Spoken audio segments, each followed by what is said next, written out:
Hello, everyone. How you doing out there? It's Joe and Darren over at Urban Hillsides Real Estate with another thrilling edition of Real Estate Reality. How you doing, Darren? Doing good, buddy. Waiting to see what accent we're going to get today, man. Man, I'm just same-o. I'm just same-o. In fact, let's go ahead and start with that just to get it out of the way. Bear with me, guys. There we go. When you said thrilling, that's the first thing I thought of, Joe. Yeah, well, this gentleman is thrilling as an Australian. Here we go. I'm not hearing it again. What? There, let's try again. Hold All on. right. Present, share screen, share this audio, entire screen. There it is. Oh, there we go. There we go. There we go. Blah, blah, blah. Darren Hubert and Joe Cloninger are real Go, estate go. agents at Avenue 8 under the Urban Hillsides brand. All opinions expressed by Urban Hillsides or guests on this video are solely their opinions and do not reflect the opinions of Avenue 8. You should not treat any opinion expressed by Urban Hillsides as a specific inducement to make a particular investment or follow a particular strategy, but only as an expression of Urban Hillsides team's opinions. This video is for informational purposes only. All right. That was beautiful. Amazing. Okay. All right. Technology. All right. Well, great, guys. So, we are always about bringing you into our process. This, in a small way, is kind of like a weekly sales meeting for us and for those listening, obviously for you as well. And so we hope it's interesting. We're going to go through a topic. Today's topic is playing chicken. Basically, what's the climate for buyers and sellers and agents' impressions across the nation. And we'll try to compare and contrast that with what's happening, at least what we see here. We're going to talk about solds in the last 7 days, new listings in the last 7 days, seller wins, buyer wins, and I guess we'll go ahead and start now with Mortgage News Daily, a quick look at mortgage rates and what's happening there. Some housekeeping. So, Darren, I think I emailed you, but we are now on LinkedIn. Yeah. And welcome any LinkedIn people that are checking us out now and later. And what I was telling you, Darren, was right now it's sitting on my profile, but as we grow our listenership, we'll be able to just broadcast it out of Urban Hillside's LinkedIn page. So, and then we have big news. We have a price improvement. You may have seen it on the email that we just sent out for 944 North Benton Way. Tell me about it, Darren. Sure. I mean, gosh, we've talked about it a couple of times over the last 3 to 4 weeks, and why we may even have a price improvement. We're just at this weird point in the market, Right. where again, it's kind of a neutral position in this listing where it ends up falling in its competitive environment. And therefore it's been a little slow in that environment. So 944 Benton, as awesome as it was from day one, shows really well as a great space. Proximity to things are fantastic in this Silver Lake location. But here we are. The client wants it to get sold. So he is supporting of a very large $100,000 price reduction to get activity early and to get it sold. So it's a great opportunity for a buyer to snatch this up while we're in this little lull, maybe. Well, I know you had a really good open on Tuesday, and one of the agents had a client who is an investor. I thought, oh, well, that's really interesting for a rental. Right. It was a little unique, more often than not, a single family home or even small multi-units will bring its highest and best value for an owner occupant. And I'm glad you brought this up, Joe. But in this case, in what is still an inflationary environment, holding assets rather than holding cash, a lot of people simply see as a better option. Yeah. So this particular person is actually coming out of a 1031, and they had an older property. And when their agent presented it to them as, well, hey, Yep. you can buy this rather than multi-units, a higher priced rental property, Yeah. uh, which should not have maintenance issues. He was Right. intrigued with that Yeah. dynamic, a lack of Yeah. maintenance for an investment. Well, and that's an experienced agent, I think, coming up right with Yeah. different angles and different ideas, and that agent is very experienced and successful. So, thank you Yep. for that. Yep. Yeah. One thing is, I don't know where your camera is, but your camera is like It's you're seeing bouncing. is sometimes bobbing Sure. up and down sometimes. You got so. it, man. All right. All right. Well, great. I put at the bottom there, like us on Facebook, YouTube, Twitter, all that good stuff. Guys, we need your help. Like it, follow it, subscribe to us, all that good stuff. It helps us maybe gain a couple more audience members. So we'd appreciate that. Okay. Well, let's go ahead and share our screen for, let's see here, Mortgage News Daily. So, Darren, I know you're always watching this. There's been some reactions, I guess, to inflation numbers, huh? Yeah, the expectation of inflation slowing, some numbers supporting it slowing, still an inflationary environment, but there is a healthy number of inflation. We had exceeded that for quite some time. So, is it more of a permanent shift?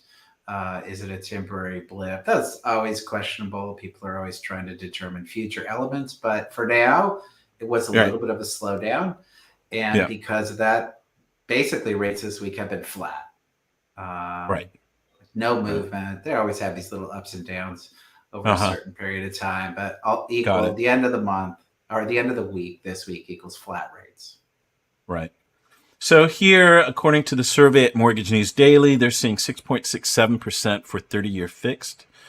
And you can see there daily, it was going down, a positive thing, and then it's gone up the last couple of days. So, and then as we look at the rest of it, let's see here, we'll look at the other mortgage rates. 15-year fixed, 6.05.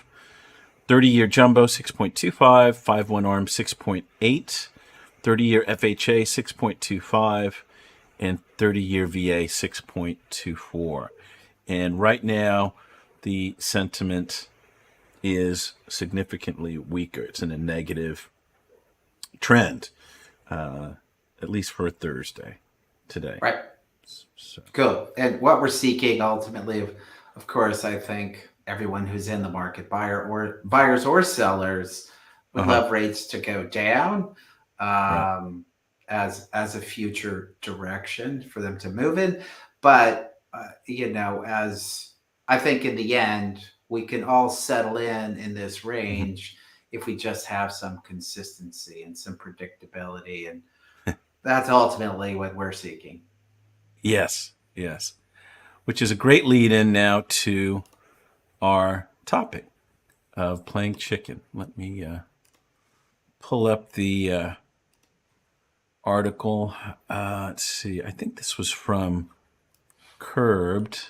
Just give me a moment here. Let's see here. There it is. Okay. Yep, was Curbed. So let's see here. Playing chicken. There we go.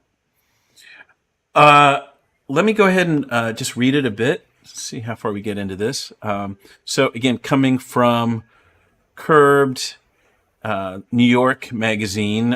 So this is a bit skewed probably towards the East Coast and what's happening in the New York market, but maybe indicative of national trends. And we're going to try to give our view on it later. So the spring housing market is a miserable game of chicken.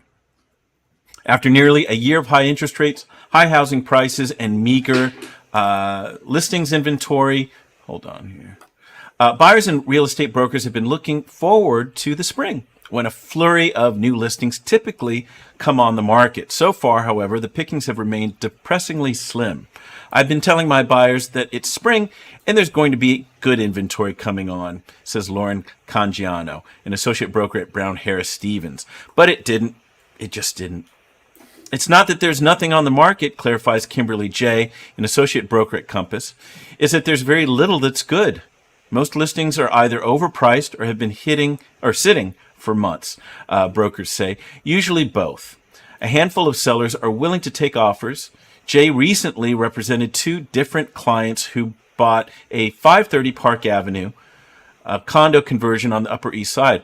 The deals happened, she says, because the owners were open to negotiation, going down to $1.63 million, for example, on a unit asking $1.84 million. But most sellers are standing firm, convinced that they'll eventually find a buyer willing to pay last year's high prices. I have a seller who made an offer on something, and the broker said, oh, we've had higher offers than that, and we turned them down. We're not even going to consider it.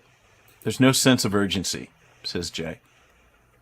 Of course, the sense of malaise may, in part, be a come down from the frantic bidding wars of the last few years, which were fueled by historically low interest rates. The number of contracts signed in Manhattan in March, just under 1,200, is historically on par with pre-pandemic years, according to real estate data firm Urban Digs.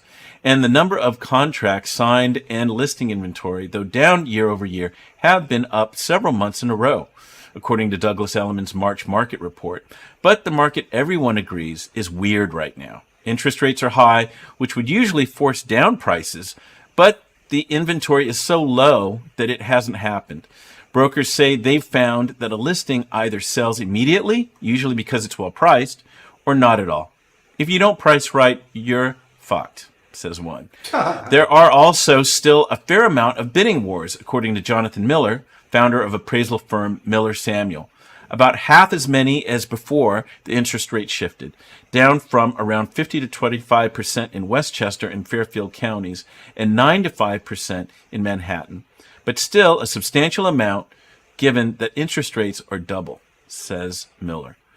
Lisa Chachette, associate broker at Coldwell Banker Warburg, recently had a buyer looking for a 2-bed, 2-bath apartment on the Upper East Side. They went to see 12 listings, which ranged in price from $2.1 million to $2.9 million. Many were overpriced and had been sitting, but they made an offer on a $2.19 million apartment that had been listed for less than a month and are now in contract. We grabbed it, Chachette says. I thought it was a very fair price. She says that she looks at the last comp in the building line and makes every effort not to go above it. If you bought in 2014, 15, or 16 and did no work, don't expect to put an apartment on the market for more than you paid. Brokers are going to ask you where you came up with that price. Almost everyone is frustrated right now, including owners, says Sidney Bloomstein, associate broker at Corcoran. They feel like inventory is low. They list, they don't get good traffic, and then they sit on the market for a while. Getting clients to price right is a challenge, though. The slow market has left some brokers so desperate for listings that they're calling any seller with an expired listing and telling them they can get them a buyer at the last asking price. The broker feeding frenzy gives sellers false hope and subsequently stymies actual sales. One of Bloomstein's listings in the West Village was on the market for a year and a half with another broker asking $12 million. Later dropped to $9 million. When she took it over, she convinced the seller to go down to $7.5 million. But in the 2 weeks the apartment was off the market before it relisted, the seller got calls from 30 brokers. I said, give them my number if they have a buyer. No one had a buyer. No one wanted to see it, says Bloomstein. But the seller, convinced he'd be leaving money on the table at 7.5, insisted on asking 7.99. The price has since dropped to 7.85, and they have yet to find a buyer. Buyers still fight over certain types of listings. Like a 3-bedroom co-op Bloomstein listed in Prospect Park South recently. It went for $30,000 more than the asking price. We had 70 groups at our open house and several offers, she said.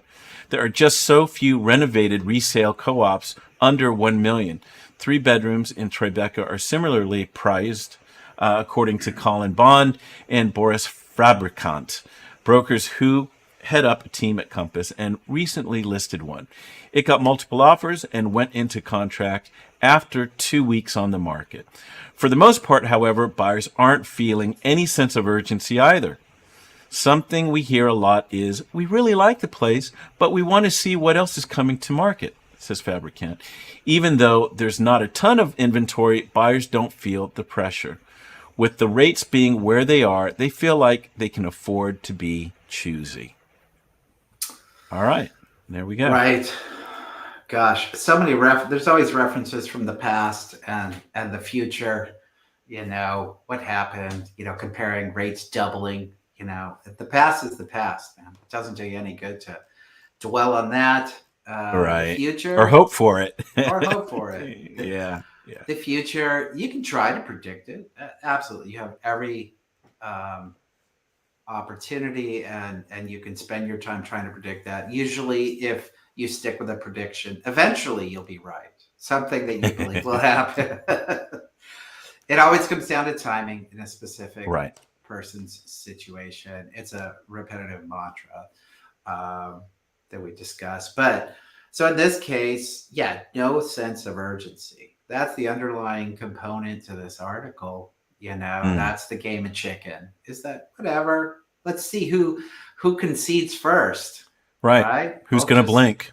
Who's going to blink? Right. And does that initial blink trigger a response on the other side? Well, we've even seen a little bit of that, right? It's these little movements in and out of a slightly stronger sellers market, stronger buyers market. And then there's going to be little hyper local components as well.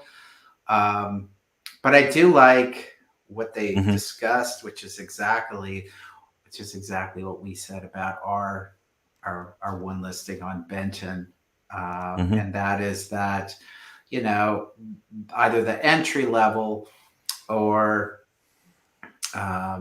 the lower priced things are moving fast with multiple offers, and people see what they want to see and how that relates to their situation. It doesn't always relate directly to their situation. And the other component that is still moving, what we see in our market very specifically, they're really well designed, well placed, well located. I was going to say, this is really a great segue all around because, the next thing we're going to talk about, is the Northeast LA market. And, as I reviewed them earlier today, we're going to see exactly this happening, right? Some underpricing, but definitely some good looking, updated, refreshed, flipped homes, some of them that, go quite a bit up in price. You're exactly right. And in that case, it even flipped, even new, and these are the hyper local elements that we definitely know we see here in Northeast LA. Those who are really engaged in this community, it's not just that it's new and refreshed, it's that it's got the right product, the right choice of materials, the right connection, indoor, outdoor. It's those are the homes that really well thought through. And laid out. They're selling fast. They're getting multiple offers. So the middle is really struggling at this point. And what might draw you into the middle might be a single thing about your space. That is the reality of it. Right. So would you say, after we went through this article, would you say it's kind of a similar story here? Maybe not the price points for an apartment. That's the only difference, right? Is the price points. And the fact that they might have very direct comparables. Like if they're saying, if something hasn't sold in this building, we don't have that dynamic in our local market. But we have to try to interpret, 4 blocks away, is it the same as this? Is it a little micro area that doesn't have the same incentives or disincentives? And so we're having to decipher a little more of that rather than, having direct comps in a specific building. A little side note. So I had a quick meeting with a technology company who I'm on their beta test group, and supposedly they've got great value estimates. And I sat in with them and I started explaining our market. And for me, at least, I don't know if they felt it as I was speaking, you need a good real estate agent to really decipher what's going on about your house and the market. And as you're pointing out, Darren, all these different layers not just about the market, but your house in particular, in coming up with the right price? Because it did say here, right, pricing is key, and you got to be as close as you can. Right.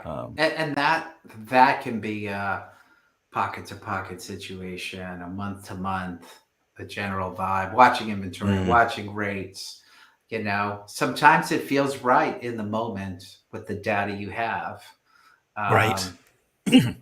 Look back a couple weeks later on what's happened when you went to market, and that's when you find out in real estate, it might not look as good. And all you're going to do is adjust quickly from a seller perspective. Because if you never want to, if it's, you never want to chase a market down. If you're not getting good energy, you got to get in that spot and getting good feedback, good activity. Right. Cool. Anything more about this one? Nope. Are you ready to move on? Okay. Great. I will go ahead and copy and paste this into the comments if you guys want to check it out later. There we go. Off it goes. Okay, great. Let's go ahead and move on now to what we call seller wins and buyer wins.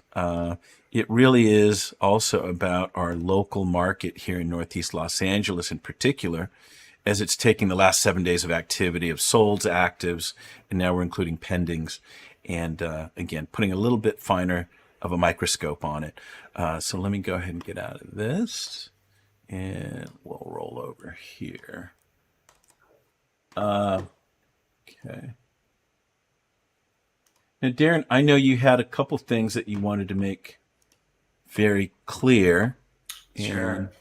Why don't you just start off there, and then we'll go into the rest of it. Yeah, I mean, I guess I specifically wanted to point this out because what we're seeing in these reports every week is continually properties selling well over list price. Right. We're definitely seeing a segment of properties that are selling below, and we've watched this trend. It was like everything was above, then some were equal. Now we have some on both sides of the equation, but we still have, it's heavily weighted towards the top side of it. And selling over list price. And really, I just want to point out that I don't want to create a false expectation. And I also want to create reality for buyers, right? Because it's twofold. Yes, properties are listed sometimes unintentionally, but often very intentionally, well below market price by local agents who know what they're doing. And it serves them very well. They get a lot of activity. They get a lot of additional clients. And often it can serve the seller well. The seller, the risk is that, if you create an expectation that the property is going to go way up, sometimes that can happen. Sometimes it won't. That's the risk you take. From a buyer perspective, the struggle there is just continually what they've been seeing for many, many years. The hope that a property will sell at list price. And you can learn pretty quickly as you start communicating with the agent if that's really going to happen. If they keep kicking the can down the road on how to respond and when to respond, you can probably believe, as a client of ours did just this morning, said, "Hey, we don't have a response yet. This is probably a bad sign, huh?" He was correct. It was a bad sign. And, an hour later, we got a message saying that they went with another offer. So, here we're going to give you this report. We're going to have a lot of properties way over list price, but they're selling around market pricing. If they would have started there, that's where they would have ended up. Well, I know it's a mantra for us, but it's in some ways we understand the strategy coming from an agent side, but also it's a bit of a disservice to buyers and maybe the overall market when you underprice things. The other thing I think about too is, gosh, if it was such a great house, did you leave any money maybe not on the table? Was there something else there? maybe, and you underpriced it. I mean, that's Sure. another way to look at it. Would it have gone up even more? Yes. Yeah. Maybe. Yeah. It creates a very, it's a complicated emotional process for all sides when you're starting at a below market value and Right. how to navigate it. Right. Yep. Okay, well, let's take a look at some of the numbers again over the last 7 days. This is the Northeast LA market. This is right Silver Lake, Los Feliz, Echo Park, all the way up towards Pasadena, Eagle Rock, Highland Park, and so on. So let's take a look. The total number of solds in the last 7 days was 15. As you can see here, the bottom three represented reductions and just list price. So again, you can look at that as a seller's market for sure. When we look at the rest of the numbers there, days on market 17. It has crept up a couple days over the last couple weeks that we've looked at. It's usually been around 2 weeks or 14 days. Here, 17. Solds, that number at 15. It was 17 the last couple weeks. 16. There were more solds maybe, say, 4 or 5 weeks ago. Upwards of 37. So that slowed down. Pendings, we're trying to find some momentum here, looking at pendings. 17 this week. Last week it was 12. Week before 25. So again, not a true pattern happening there as we look over the last couple weeks. Actives 26 this week. Last week 35. Week before that 28. So it's kind of stayed flat more or less. And then in terms of the increase or the percentage of list price, the median here is 111% of list price. And that's more or less stayed fairly consistent over the last couple weeks. 111 last week, 107, 104, 110, and 111 about 6 weeks ago. So let's go ahead and dig into some of these listings. Bear with me here. Any other observations, Darren, about that? In general, those numbers show, and we're seeing it, that the inventory is increasing a bit. Uh-huh. It as the article that we just read stated, it's coming from such a low position. The inventory was so low that a slight increase really shouldn't impact the market dramatically. But we're seeing that, when we're getting in our little micro market, mid 20s or maybe 15 to 20 sales, but we're seeing 25 to 30 listings. It's increasing on a pretty consistent basis. Right. Okay. Well, we are going to start with what we consider seller wins. Just bear with me here. Okay. This is 3642 Holbrook. Or I'm sorry, what is it? Holboro Drive. Sorry, guys. This listed at $1,998,000. It ended a sold price $2,555,110 for a whopping $555,110 increase from list. That's 128% of list price, and this is in Los Feliz. Let me give you some of the numbers here. So 3642 Holboro Drive. This is Los Feliz. It's a 3-bedroom, 3-bath, 1,903 square foot of living space. Sold again, $2,555,110. It's a 5,471 square foot lot. This was 16 days on the market, and this was brought to us by Dan Mancinelli on the seller side, and for the buyer, Brian Aids represented. So congrats to both of them and their buyers and sellers. Darren, I know you started looking at the photos. What's your quick impression of what's happening here?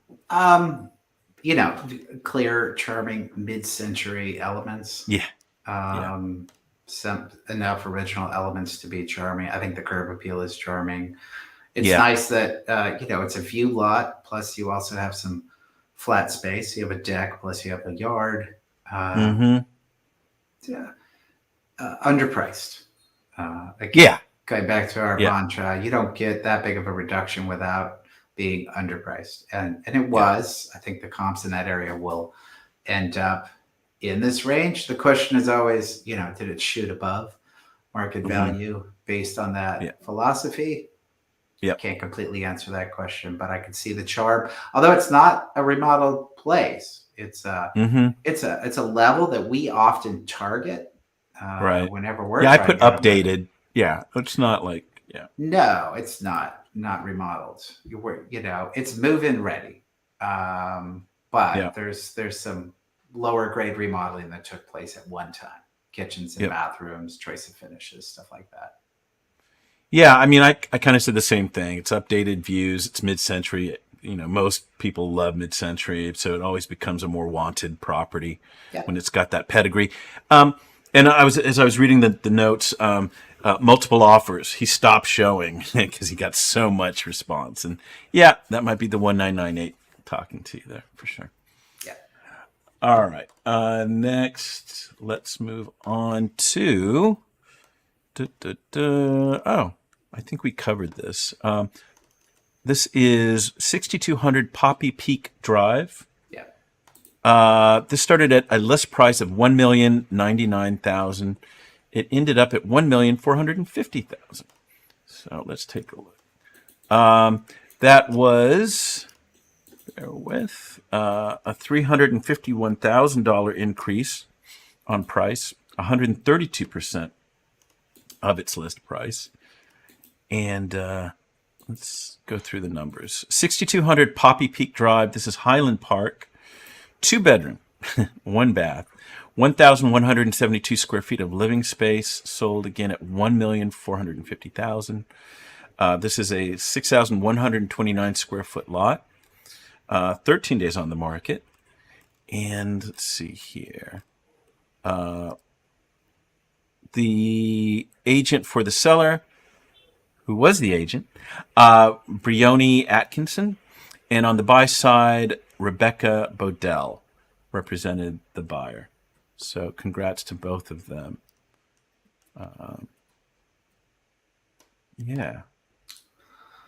I put pretty classic Highland Park kind of place. Poppy Peak is a great street. I'd start there. It really is one of the best streets on that side of Figueroa. This is an example of, the finishes really work. Feels cohesive. It feels designed. It feels very, very thought out. It's got a really large rear patio, and on a smaller size property, 1,200 square feet here, that indoor-outdoor flow is super important. Right. And then it's got, a remodeled garage. I put updated bonus space there. That was good. Huge these days. So, seems we covered it and said it was going to go way up in price. Sure enough. Probably should have listed in the 135 range, in my opinion. And those other components could have still driven it up further. Right. And maybe further than 145, quite honestly. Who knows? Yeah. I put restored, updated, bonus space, cul-de-sac. That's kind of attractive. But priced too low. Yeah. And, kudos to the seller / listing agent. She made the right choices for sure on this house. Yeah. In a lot of ways. So good for her. All right. Next, let's see. We will go to, here we go. I think we did cover this one. 3607 Division Street. There it is. List price. Oops. What is that? List price was $1,249,000. Landed at $1,575,000 for a $326,000 increase. Let's go here. That was 126% of its list price. And we had a client interested in this, didn't we? We did. Yeah. Yeah. Okay. Well, let me do the numbers real quick. 3607 Division Street. This is Mount Washington. 3-bedroom, 3-bath, 1,616 square feet of living space. Sold at $1,575,000. 7,086 square foot lot. 14 days on the market. And this was brought to us by, let's see, Lauren Reichenberg and Joy Bolger. And then on the buy side, Hannah Asboy and Tracy Dow. Okay. Yeah, the first thought, and I think this was our client's response when he saw this sold, was, Right. This price for Division Street, which is a Right. semi-busy street. Yeah. Um, Yeah. Not a good walkable street. But yeah. So this is one that I do think went to its max price. I would not have thought this was going to go for this price. Yeah. Yeah. I get they took some bold choices, and obviously it appealed to someone. Yeah. There are nice finishes in the kitchens and bathrooms, and they went with some wallpaper to enhance the space. It is well staged, indoor outdoor flow. It's pretty consistent. Totally. But there it is, 157. Yeah. It's 5. Yeah. Yeah, I put it was a flip for sure. I put tasteful. I think maybe the streamlined architecture may have helped it a little bit in terms of uniqueness. But yeah, price too low.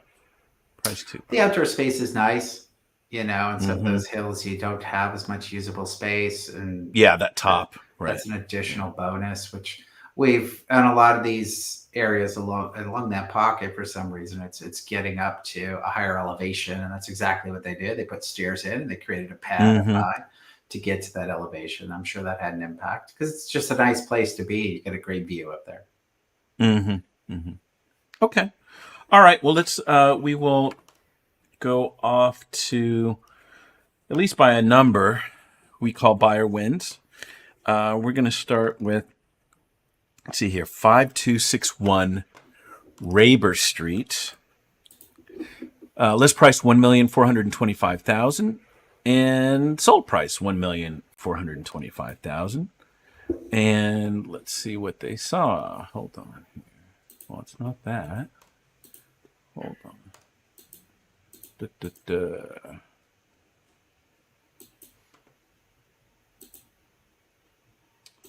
There we go. And, as I'm setting this up, if any of you out there are watching and you've got a question about a home, certainly let us know, and we'll give you our quick take, just like this, on what we think of the place.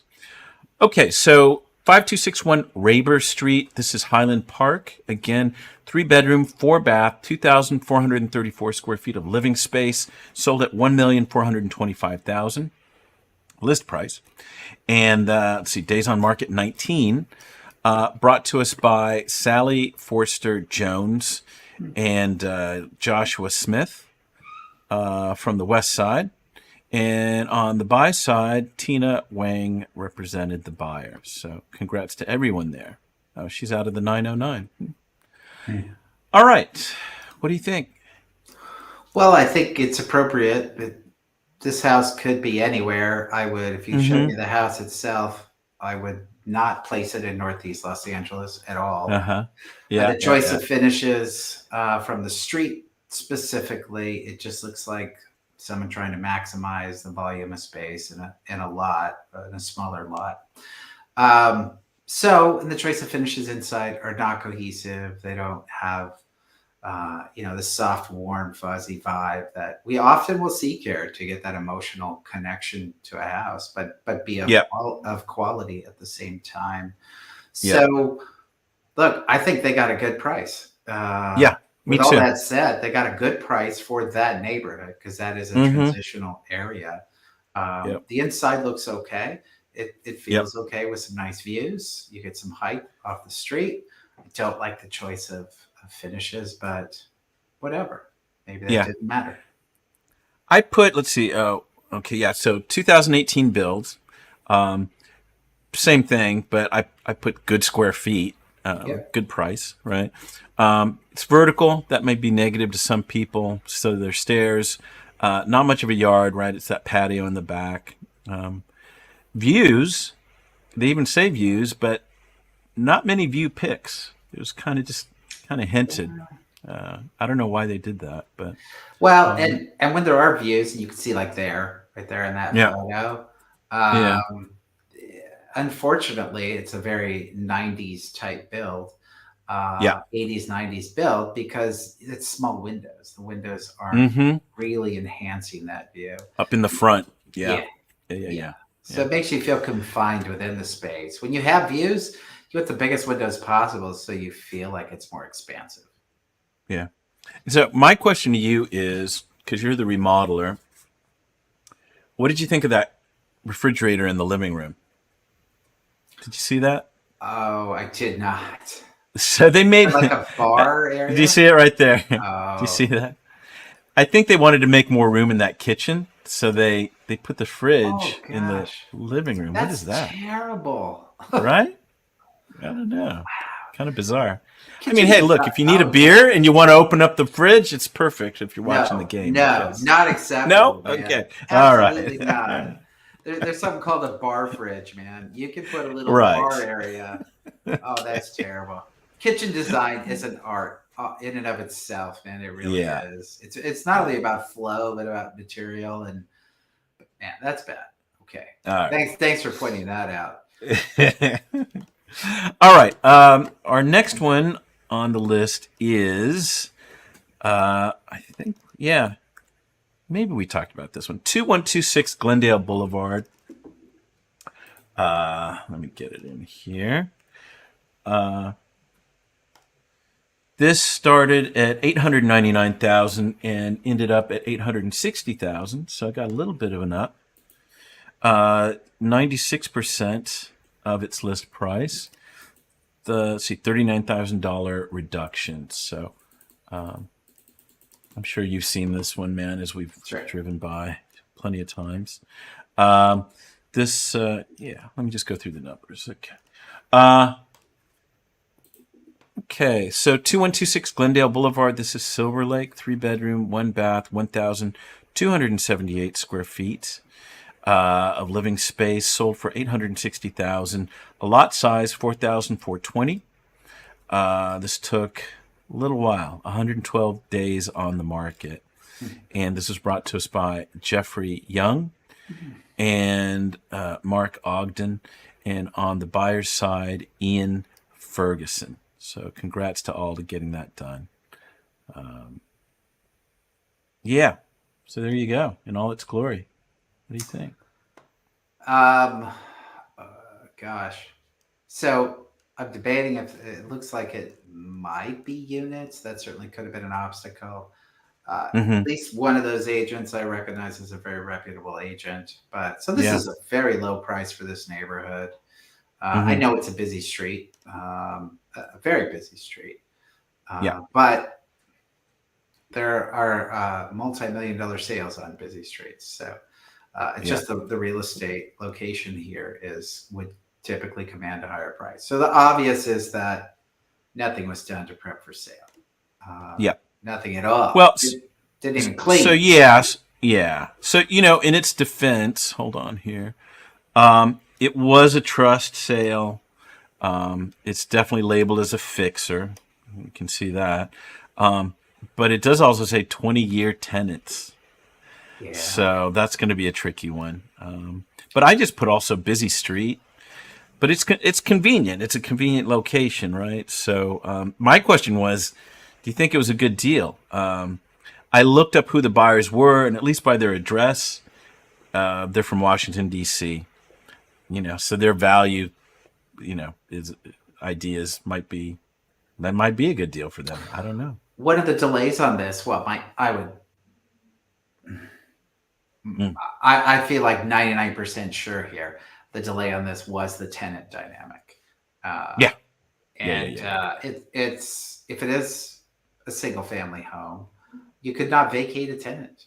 under the Mm-hmm. code restrictions. And with that element just went away 27 days ago. Right. So that Um, timing actually helped them, maybe. yeah. Um, Rest assured, this tenant most likely will be vacated. Yeah. Good or bad, however you see it, this will become either a remodeled house or multiple units built on this site Yeah. because of the zoning and the busyness of the street. So, Yeah. Good observation. You're totally right. All right. Let's go to our final one. It is 5668 Tryon Road. This is technically Los Feliz, I believe. Hold on here. It started at a list price $2,595,000. It ended at $2,520,000. $75,000 reduction, 97% of its list price, a whopping 215 days to get it sold. At least get it into contract. Let's see. Bear with. All right. Okay. 5668 Tryon Road. This is Los Feliz, 4-bedroom, 4-bath, 3,400 square feet of living space. Sold for $2,520,000, 6,881 square feet of lot, and as I said, 215 days on the market, and brought to us by Ginger Glass, and on the buy side, Christopher Johnson. So congrats to them for getting it done. just looking at the stats, there's got to be something here we don't know. In all sincerity, I could even accept what may or may not be interpreted as good curb appeal, but 3,500 square feet, move-in ready with lots of windows, taking advantage of the views to its maximum potential, should have commanded a high price to sell fast. Yeah. So there's something we don't know. Either a foundation issue, which could be big, or a tenant issue. So I tried to kind of get behind the records here a little bit, and I couldn't figure it out. But I'm pretty sure this was a flip, and maybe it was just timed badly, is what I thought. Expectations not adjusted, and I also thought maybe they overinvested, they overspent. It really Was it touts higher? the. Was it much higher price? So that's what we don't see sometimes here in these quick reviews. Maybe it started a lot higher and was reduced. Yeah, it was two. Yeah, good. I'm glad you asked that. It started at 2,795. Right. So they wanted a lift there, obviously, but they really tapped the designer side, the names of the designers, the name of the company. That's too bad. I think it was the designers who were flipping. And they really spent, and in the description, they really talk about like Brazilian mahogany, stairway, one piece, like all these great things. But yeah, maybe they just overspent and this was like their first flip. I don't know. And they just wanted too much for it. I looked at Google View. It was definitely an older home, and they've done some great work. But yeah, maybe their expectations were a little blown, and overblown. Yeah, but great views. Gosh, square footage views. Yeah, general condition. I think that's it's a buyer win. And if the design matches your style, then great. Yeah. But if it doesn't, you could probably put some more money into it, and it would still make sense. The price would. Yeah. Awesome views. All right. We are going to switch over now to your segment of, let's see here, actives or new active listings in the last 7 days and what you feel are noteworthy. So take it away, Darren. Cool. So there have been a couple in this little pocket of Elysian Heights, and here's another one. 2216 Valentine Street. Okay. 216 Okay. There it is. Okay.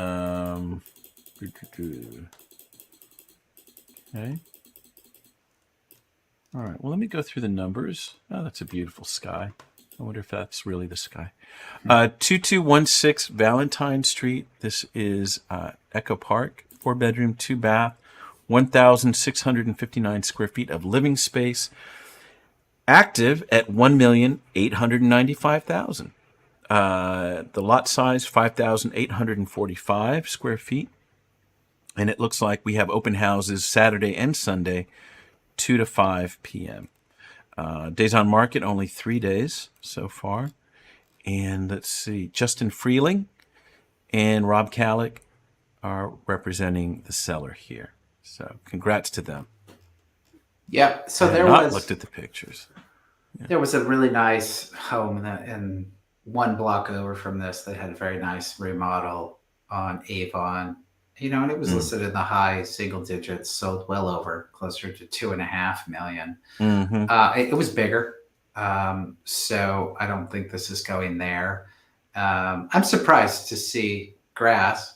They installed sod in preparation for a sale. And the front is like all rocks as we're looking there. Which doesn't, I know. So the yard, I think they really fell short on, but the house is nice. People feel more comfortable maybe customizing their yard than maybe they do customizing a house. There's the most value in the house and how it feels. Totally. So it looks good finishes, good character from the original design. Looks like so this should sell fast, and I think it will go up. I think it'll go above 2, but maybe not a whole lot above 2. Got to characterize. I don't think it'll go over 2.1. Is my belief. So we'll see. Yeah. I was also going to say, good photography. Not a big fan of the verticals, but good photography and well staged. Yeah, sure. I agree. Cool. All right. Next. All right. What else do you have out there? 2266 Moss. Moss. Okay. Oops. What is that? All right. Coming in.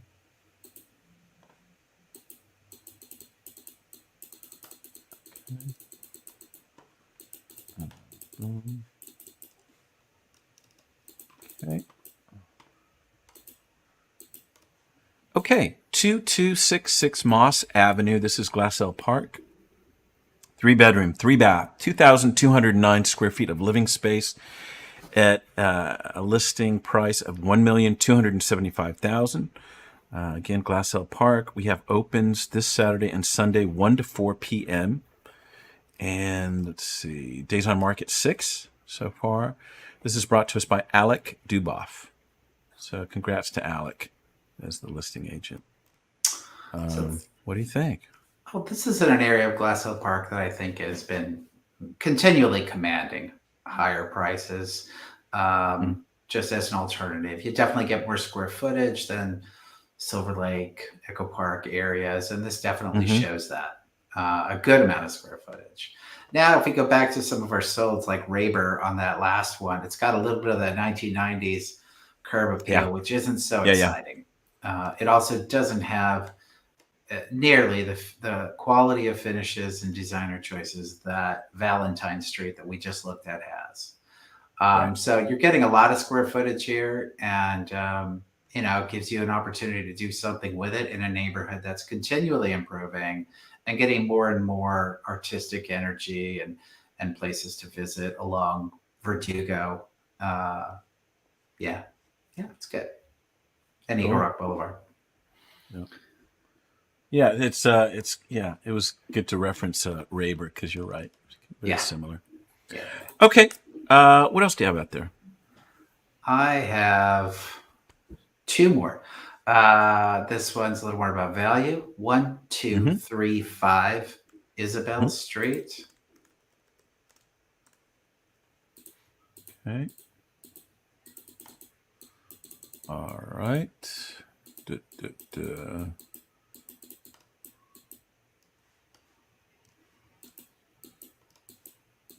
Oops. Goes. That's pretty cool. Okay, the numbers. We're going to go 1235 Isabel Street. This is Mount Washington. 3-bedroom, 2-bath, 1,744 square feet of living space. Wow, nice price, $975,000. 5,764 square foot lot. And opens again both days, Saturday and Sunday, 1 to 4 p.m. 7 days on the market. And this is brought to us by Jonathan Wright and Cindy Gunati. So congrats to them. Right. Isabel's an interesting street. It can go from good to bad pretty quickly. But I think there's some real value here. It's got some funky elements, the indoor outdoor flow, how the house was built into the hillside, the outdoor destinations. But it's got charm. It's got square footage.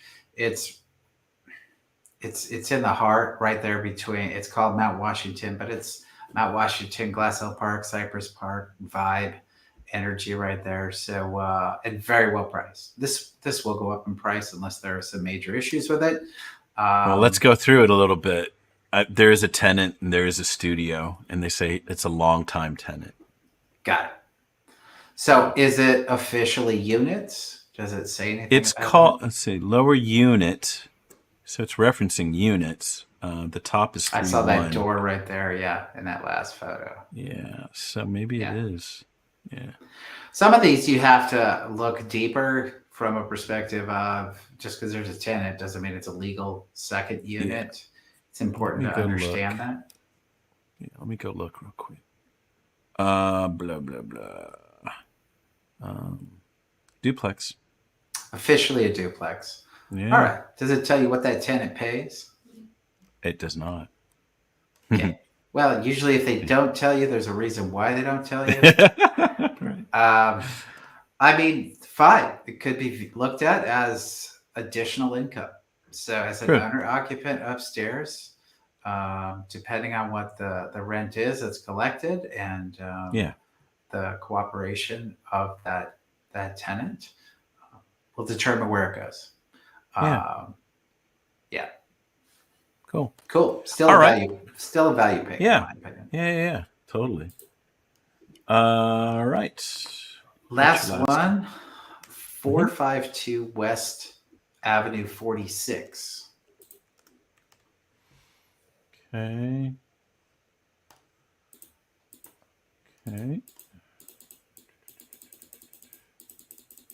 Ooh. Yes, sir. Okay. I like it already. 452 West Avenue 46. This is Mount Washington. 3-bedroom, 3-bath, 2,264 square feet of living space. $1,599,000 is the list price. 6,465 square foot lot. I remember this one. I've seen this one. It's days on market 7 so far. This is brought to us by Laura Martinez and Rob Kallick. So congrats to them on the listing. But yeah, this was a weird one. This was a riddle me this. So yeah, what's going on here? Well, first off, I'll point out what's obvious to me, and that is that it's going to require cash or money. So, I mean, you can do hard money and get in and finish it and then refinance if that works for you. It does take a larger down payment, so you at least have to be in that category from a financial perspective. It's a great neighborhood. It has a ton of charm. I don't know the backstory. I'm sure we can get it as far as why they paused. Right. If there was a backstory that was an issue with the house, most likely you won't get that story. You will get the story that it was a personal issue. They ran out of funds or that's what you're going to hear. Or there was a dispute or they didn't want to finish it for some reason. Yeah. It says here, current owner remodel plans available for review. So Yes, I do remember seeing that. So, but they didn't want to finish it. They obviously were aggressively into it.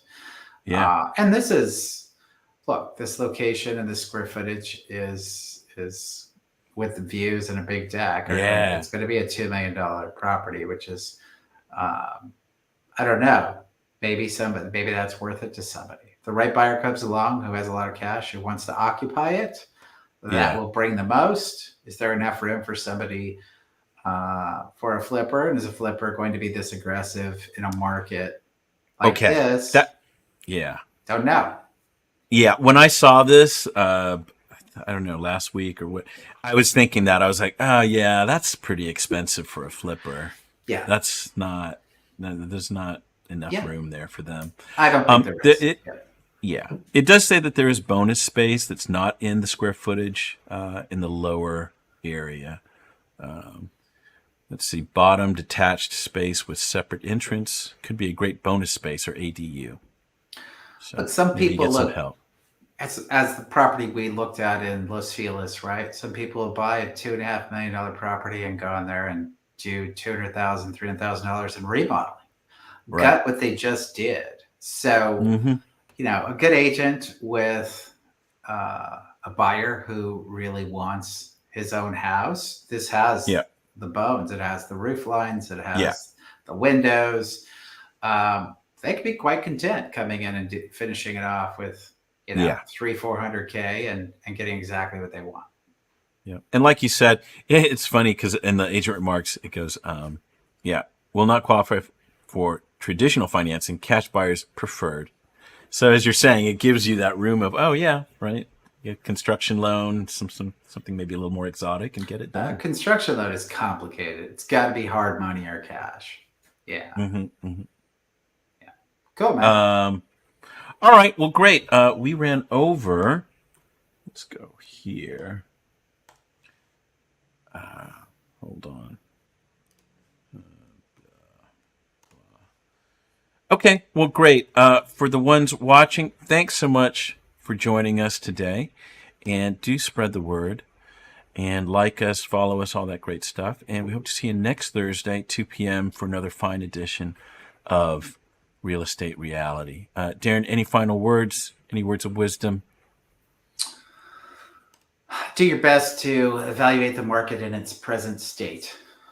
Knowledge of the past, some expectations of the future, but more about the present state will lead you to a successful journey in real estate. Yes. I think it's called Real Estate Reality, Darren. There you go. All right, man. Take care. We'll see you later. Bye, guys. Bye.